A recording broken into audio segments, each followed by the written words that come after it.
अखिल भारतीय विद्यार्थी परिषद नेतृत्व रे आज आम पाखे उपस्थित होगा समस्त को मो तरफ शुभेच्छा और हार्दिक अभिनंदन जनाऊँ।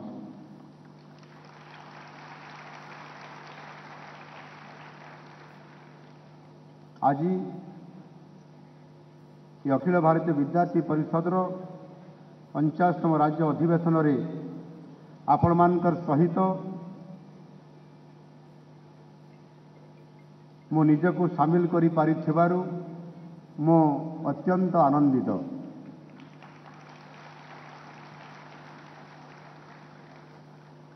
आज मो सामने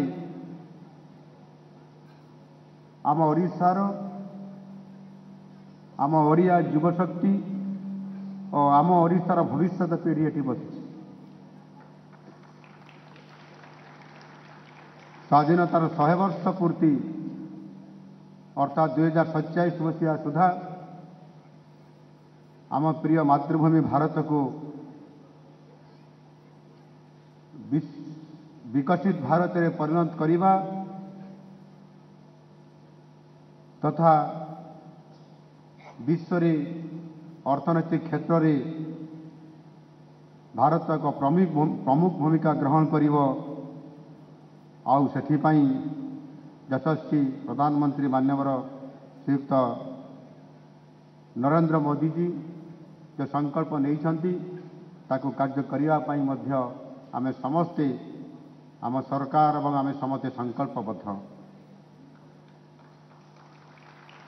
ठीक सही भाव में आम राज्य ओडिशा स्वतंत्र उत्कल प्रदेश गठनर 100 वर्ष पूर्ति पालन करिवो अर्थात 2036 मसीहा सुधा आम ओडिशा को आम नुआ सरकार नेतृत्व रे विकासर धारा आज आरंभ होईछि। आमे मध्य एक समृद्ध विकसित ओडिशा 2036 मसीहा सुधा एक विकसित राज्य में परिणत करिवार प्रतिश्रुतिबद्ध एवं अर्थनीति क्षेत्र में मध्य भारत वर्षर प्रथम 5टी प्रमुख राज्य भितर ओडिशा परिणत हब। आउ सेथिपाई मध्य आम सरकार प्रतिश्रुतिबद्ध। यही शुभ अवसर में आपण मान समस्त को निश्चित भाव में आह्वान करी आमे समस्ते सामग्रिक भाव समस्त सहित मिसिकी आमे किभली भाव में काम करवा।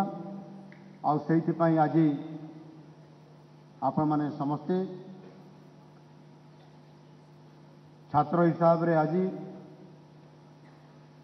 अखिल भारतीय विद्यार्थी परिषद सहित जोड़ी हेबा एवं छात्र संगठन रे जोड़ी हेबा ठारू इतिरे संपूर्ण भाव में आगामी दिन में भारत वर्षर एवं ओडिशार प्रमुख नेतृत्व नापी आपण माने आगे आसवे।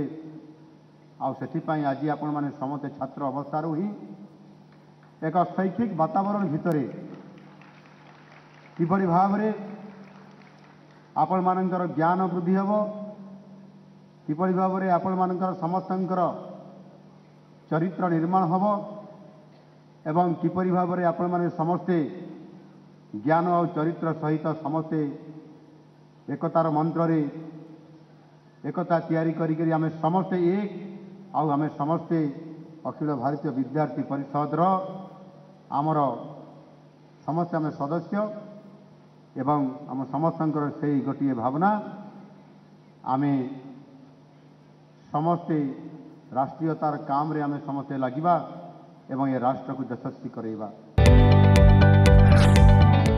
जदि आपंक आम भिडी भल लगा तेब आम चैनल को लाइक शेयर और सब्सक्राइब करने को जमा भी भूलु नहीं।